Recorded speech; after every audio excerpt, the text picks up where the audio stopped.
What's good, YouTube? Got a quick react to my dog, Dr. Wardy, man. Shout out to him. He been on the up and up. Last time I checked, I think he was at 15,000. He's almost at 18,000 subscribers. Make sure y'all guys sub to him. You know what I'm saying? And we got which Pokemon would Ben 10 characters actually use. You know what I'm saying? It's your man, J Real Sly. Once again, slide onto your timeline. Without further ado, make sure you check the description down below for the type of content we do. And yeah, we're just going to get straight into it. Discord comment link down below. If you're at all familiar with this channel, you're well aware of just how fond I am of Ben 10. But Facts. something I don't talk about all too often on here is my love of Pokemon. Everybody so love I thought it was about Pokemon. time we merged those two properties together. Yes, Looking at sir. what Pokemon teams each Ben 10 character would likely have. For the sake of keeping things interesting and not having things too stacked, we'll be limiting each team to have no more than one legendary Pokemon and one form of gimmick Pokemon. I don't know if gimmick is the appropriate term there, but what I I'm know trying what to you say mean, is though. they can either have one Mega or one Yeah. Gigantamax Pokemon, not multiples of each or one of I think either. people call them So going gimmicks. into this, we'll be covering Ben's team, then Gwen's, Kevin's, and ending with Vilgax. Though I'll probably go down some side tangents OG if I villain. think of any particular Pokemon any one character may have. As far as my credentials going into this, my first ever Pokemon game was Blue, which I borrowed from a friend's older brother who stopped playing. I That's started the fire. game opening up in Mount Moon with a freshly evolved Wartortle and a Zubat. I immediately went, why can't I see in this cave? Restarted the game, chose Charmander, and went from there. I also got with Crystal, Yellow, borrowed a copy of Ruby from another friend, then in 2008 got my hands on a DS Lite and a copy of Pokemon Pearl for Christmas. I didn't know you could do that on YouTube. That's crazy.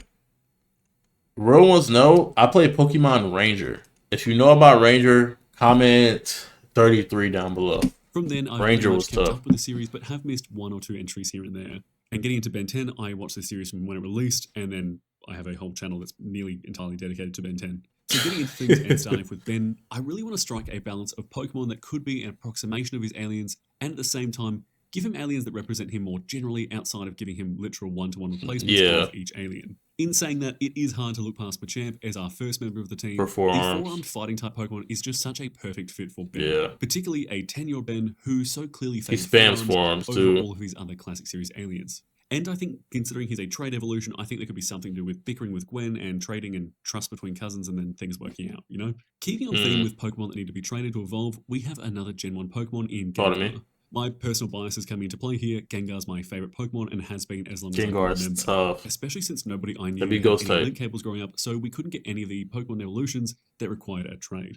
As to why he's made it onto this team outside of my own biases, I Ghost feel it's Freak? only fitting for Ben to have at least one Ghost type Pokemon in line with Ghost Freak and Big Chill. I'm thinking we go for a shiny Gengar that can Mega Evolve, just That to looks push him so further tough. towards Ghost Freak's color palette.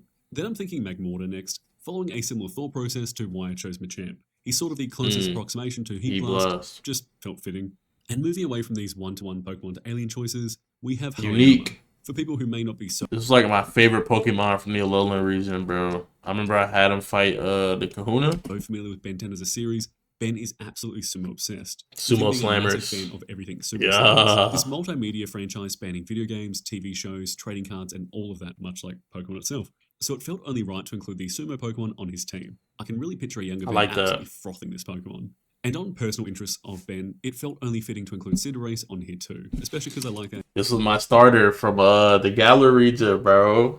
idea of giving each of these characters a starter. Ben got a team like me for Since real. one of the only extracurriculars we see Ben do outside of alien punch-ons or playing sumo slammers is soccer or football or whatever, Cinderace felt fitting being a soccer rabbit or football rabbit for whatever reason. And in our final spot, it feels only right we have a Pokemon who more generally is representative of Ben. I'm only now realizing Ditto probably would have been a more fitting pick, but I've gone with Zoroark. Zoroark being able to cast illusions that give him the appearance of other Pokemon, quite mirroring how Ben becomes other aliens. Well, like And thinking about it now, Dominatrix. Ditto really would have been a better fit, but I just think it Yeah. may have been too on the nose for Ben, but I'm Ditto would have been a better fit because he reminds me, he's kind of like Goop, except Goop needs a thing to hold his shape. And I was thinking of another upgrade. He also reminds me of a Galvanic Mechamorph. He's just not green. might just be covering for myself there. Moving on to Gwen. Espeon just feels like a reasonable fit. Not getting too ahead of ourselves here, but I'm thinking Yeah. Psychic's really nice. Magic, with Gwen being yeah. a spellcaster. Yep. Not to mention Espeon's shade of purple feels like a muted version of her mana constructions. This next spot was actually reserved for Mew, but I guess we're kicking Mew off of the team and replacing him word? with Delphox. Something about the theming of this Mage. mage sort of Yeah. Pokemon. Not to mention, I quite like the idea of And- giving these characters a stun. Foxes are crafty, like an intelligent. You get what I'm saying? And also to go with Sylveon, Gwen has the cat on her shirt all the time. So that's a very good pick. And then following like a similar theme, she's like nerdy. She's into like karate and Alien Force, but she's also into like a lot of books and stuff. Like I remember so many scenes of her carrying her books. And you got a Pokemon that is a fox. It's supposed to be crafty, and it's also like a mage. It really Orange hair too. Grounded in the world of Pokemon. Feels like Gwen. That's amazing picks. And formed their team from there. Also fun to include a Pokemon with a Mega Form, which I wasn't aware of until researching for this video. If we're going at this from a storytelling angle, maybe Mew's a later addition to Gwen's team that really brings her to the next level. Maybe Mew could even be more of a companion Pokemon that just sort of appeared one day and follows Gwen about, rather than actually joining her team officially. Yeah. And now for one of my absolute favorites, Alakazam. I just really love Psychic. Alakazam and feel as though one would be right at home with her team. Again, Yeah. narratively, maybe with Gwen and Ben's bickering, maybe it stayed at Kadabra for the longest time before they put their rivalry aside and did the double trade, giving her this super powerful psychic type that's sort of representative of a choice him between Machamp. them. And then maybe that's what led to Machamp, maybe they were trading each other, and then maybe from there, Ben got that Gengar. And then our final Pokemon that really leans into magic and its surrounding aesthetics, Miss Magius. Feels fairly self-explanatory. Color scheme, magic, which is yeah. And our last two are going to be a bit of a Yes. for Gwen. There are Yes. Pokemon that I'm not necessarily so fond of, but I really enjoy the visual of Gwen as the martial arts expert that she Thank is, you. training alongside Sork and Throw. I just like think it. the visual of the three of them training together works so nicely. Moving on to Kevin, let's tackle this one starting from my least confident pick to my most. The first three Okay. very much being more vibes-based, but I do have some backing. Starting off with Houndoom, I couldn't feasibly find a way to make this team No, for sure. This is Kevin's aesthetic, like down to a T, bro. Kevin without including some kind of dog Pokemon, and Houndoom feels the most like Zed out of any of them. Plus, the aesthetic just feels like it nicely matches. Yeah, Kevin, bro, though the Mightyena colors. could have also worked. Next up, we have Electivire, another one of my top 3 favorite Pokemon. Again, with Kevin's That's ability the to build a original series to transfer. absorb and redistribute electricity, Yeah. felt only right. And again, I think Electivire and Houndoom sort of visually match up with him quite nicely. Yeah, for Next, sure. We have Aggron, and again, I might be sounding a bit on the nose here, but Steel. of course we had to have some kind of steel, stone, or concrete looking guy. Someone to parallel how Kevin absorbs materials. And again, aesthetically, I just think he fits. Next up, we've got Revavroom. Kevin being the gearhead. Carhead. The little Yeah. car engine Pokemon felt only right. Even He's like newer. I haven't seen him. I haven't played a lot of the newer games. I'm like 3 games behind. ZA, Arceus, and with the 2 ones that dropped, Scarlet and not Violet. exactly my all-time favorite. The second to last on the team might feel out of place, but let me cook here for a moment. We've got Smeagol, who makes his way onto Kevin's team as a nice. This was my GOAT. I like his pick of Smeagol because he has like imitation, if I'm not mistaken. So he can like copy.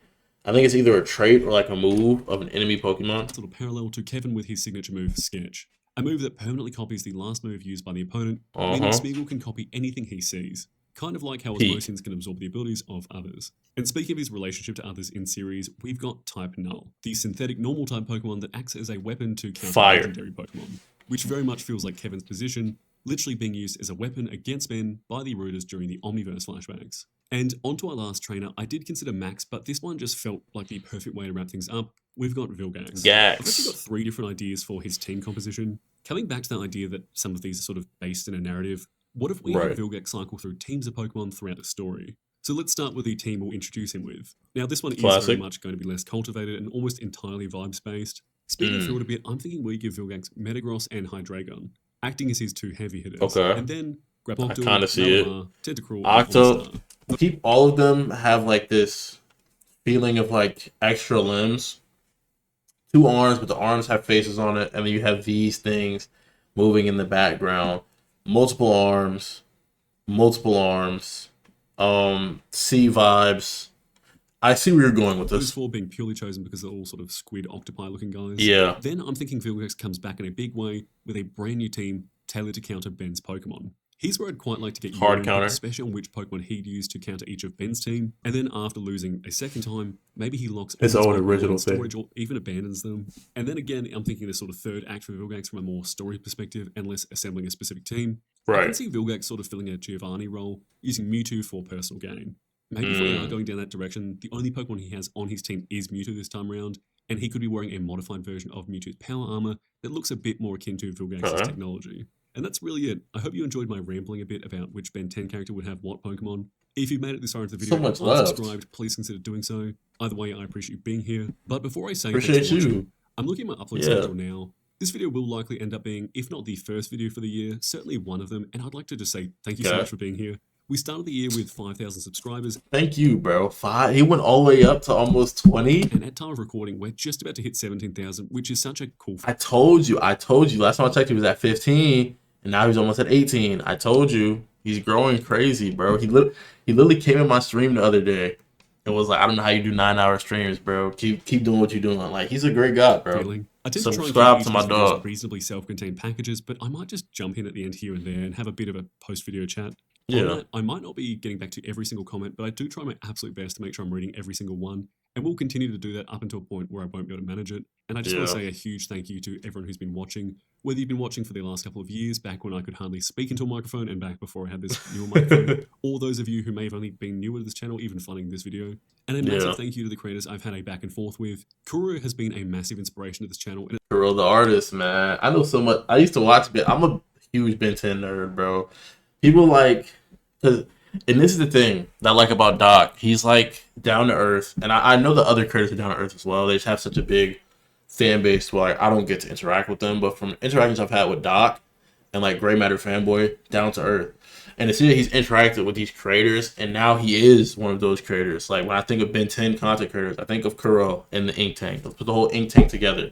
I think of Dan Boy Wonder. I think of Gray Matter Fanboy. I think of Dr. Wardy. I think of, some of those videos I've seen from the round table. I've been here for so long, and it's good to see like new people coming into the space and sharing the it's love. been great to have worked with him a couple of times now. Same goes with people like Olipop, who shouted me out, I think, before we even hit 1,000 subscribers, and have now featured Wow. her channel proper.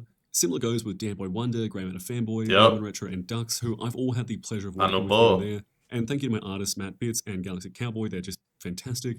Anyway, I might start doing a bit more of this sort of thing from now on. Probably less specific thank yous to the people I've gotten to work with, and more just general thoughts and Like engaging your interests and rants, topics yeah. and that. But Yeah. thanks for watching. I think you should put more of your soul into your. I mean, you already put a lot into your videos, but I think this would be a good thing to put into your videos. As always, appreciate you guys for watching. Make sure you sub to Doc. He's almost at 18K, man. And yeah, y'all don't have time to catch me next. Peace.